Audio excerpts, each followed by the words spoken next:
Hello everyone, তোমরা সবাই কেমন আছো? আশা করছি খুব ভালো আছো। আমিও কিন্তু ভীষণ ভালো আছি। তো আবারও একটা ব্লগ ভিডিও নিয়ে তোমাদের সামনে হাজির হয়ে গেলাম। তবে না ভিডিওটা কিন্তু আজকের না, ভিডিওটা ছিল কালকের। কালকে যেহেতু ভিডিওটা পোস্ট করতে পারিনি, সেই জন্য আজকের ভিডিওটা পোস্ট করলাম। কারণ বুঝতেই পারছো যে অক্ষয় তৃতীয়া বলে কথা, তো দোকানে কিছু কাজকর্ম ছিল আর ঘরেও কিছু কাজকর্ম থাকে, সেই জন্য খুবই ব্যস্ত ছিলাম, সেই কারণে ভিডিও কোনো রকমেই দিতে পারিনি। তো সেই জন্য আজকেই তোমাদের সামনে ভিডিওটা তুলে ধরলাম।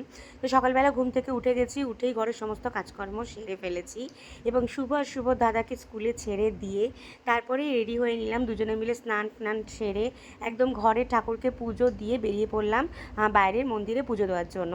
তো আমরা বিগত কয়েক বছর ধরেই এই মন্দিরটাতেই পুজো দিচ্ছি। অক্ষয় তৃতীয়ায় ঠাকুর পুজো করে তারপর সেটাকে এনে দোকানে স্থাপন করছি। তো এইভাবেই আমরা পুজো দিচ্ছি। আর বিকেলবেলা কোনো রকমের কাস্টমারদের একটু মিষ্টি দেওয়া হচ্ছে, মানে এইভাবেই কোনো রকমের পুজোটা সারছি আর কি। তো আগে তো অনেক কিছু করা হতো, যেমন ধরো কোল্ড ড্রিঙ্কস, তারপর ক্যালেন্ডার, প্যাকেট, এসব অনেক কিছুই করা হতো। তারপর সকালবেলাও পুজো করা হতো, ফল প্রসাদ এগুলো সব দেওয়া হতো। কিন্তু এখন সেগুলো আর হয়ে ওঠে না ব্যস্ততার কারণে। তো চলে এসেছি মন্দিরে।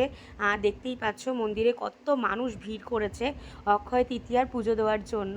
এখন কিন্তু অনেকেই দোকানে পুজো করে না, সবাই মন্দির থেকেই পুজো করে নিয়ে সেটাকে দোকানে নিয়ে গিয়ে স্থাপন করে নেয়।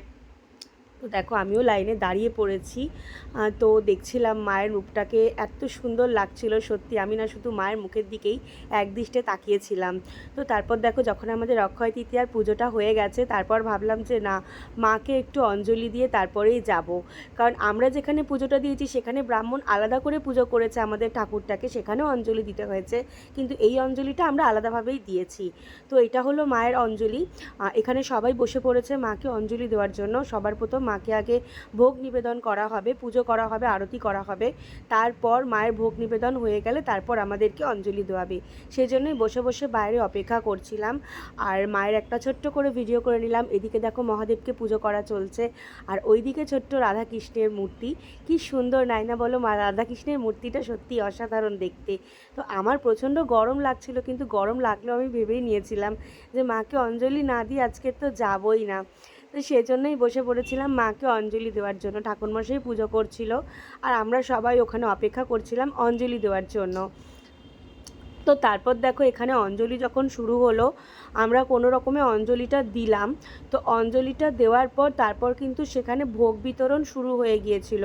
আর আমাদের কপালটা এতই ভালো ছিল, আমরা যতই তাড়াতাড়ি গিয়েছি, ভেবেছিলাম আজকে হয়তো ভোগ প্রসাদটা আমরা খেতে পারবো না, কারণ আমরা খুব তাড়াতাড়ি গিয়েছি এবং আমরা তাড়াতাড়ি ফিরে আসবার। ভোগ দেওয়া শুরু হয় 11:30টার পর থেকে, কিন্তু কেন জানি না মা চেয়েছিল আমরা একটু হলেও ভোগ গ্রহণ করি, সেই জন্যই আমরা কি করব, ওইখানটায় অপেক্ষা করছিলাম মায়ের অঞ্জলি দেব বলে। আর মায়ের অঞ্জলি দেওয়া শেষ হলো, তারপরেই ভোগটা বিতরণ করা শুরু হলো।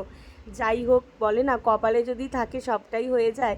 তো মা চেয়েছিল, তাই জন্যই সম্ভব হয়েছিল। এর আগের বারে যখন গিয়েছিলাম তখন কিন্তু আমাদের তাড়াতাড়ি হয়ে গেছিলো বলে আমরা ভোগের জন্য অপেক্ষা করিনি, চলে এসেছিলাম। তারপর আর কি বাড়িতে আসছি। বাড়িতে আসার পর আবার রান্না বান্না চাপাতে হয়েছে, কিছুটা করে গিয়েছিলাম, কিছুটা এসে করতে হয়েছে। তো দেখো আজকের বানাচ্ছি বাটার পনির। তো যাই হোক, কেমন লাগলো তোমাদের ভিডিওটা অবশ্যই কিন্তু কমেন্ট করে জানাতে